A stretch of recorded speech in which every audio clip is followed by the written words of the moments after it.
ਵਾਜੇ ਵਿੱਚ ਬੋੜ ਕੀ ਖੜੇ ਆ ਮੈਂ ਚੰਗੀ ਤਰ੍ਹਾਂ ਜਾਣਦਾ ਆ ਕੌਣ ਕਾਸ ਤੋਂ। ਕੁਛ ਇੱਥੇ ਚਾਂਦੀ ਚਮਕਾਉਣਾ ਚਾਹੁੰਦੇ ਨੇ, ਕੁਛ ਤੈਨੂੰ ਫੜ ਥੱਲੇ ਲਾਉਣਾ ਚਾਹੁੰਦੇ ਨੇ, ਕੁਛ ਕਨਿਆਏ ਇੱਥੇ ਭੁੱਖੇ ਫੇਮਦੇ ਨਾਮ ਲੈ ਕੇ ਤੇਰਾ ਅੱਗੇ ਆਉਣਾ ਚਾਹੁੰਦੇ ਨੇ। ਮੁਸੀਬਤ ਤਾਂ ਮਰਦਾਂ ਤੇ ਪੈਂਦੀ ਰਹਿੰਦੀ ਐ, ਦਬੀ ਦੁਨੀਆ ਸਵਾਦ ਲੈਂਦੀ ਐ।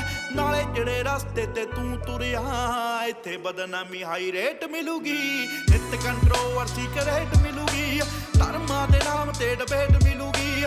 ਸੱਚ ਬੋਲੇਗਾ ਤਾਂ ਮਿਲੂ 295, ਜੇ ਕਰੇਗਾ ਤਰੱਕੀ ਪੁੱਤ ਹੇਟ ਮਿਲੂਗੀ।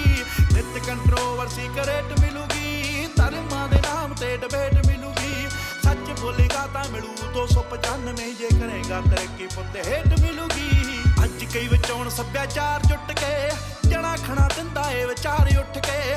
ਇੰਜ ਲੱਗੇ ਰੱਬ ਜਿਵੇਂ ਹੱਥ ਖੜੇ ਕਰ ਗਿਆ ਪੜਾਂ ਜਦੋਂ ਸੁਬਾ ਅਖਬਾਰ ਉੱਠ ਕੇ। ਚੁੱਪ ਰਹਿ ਪੁੱਤਰਾ ਨੀ ਭੇਦ ਖੋਲੀ ਦੇ,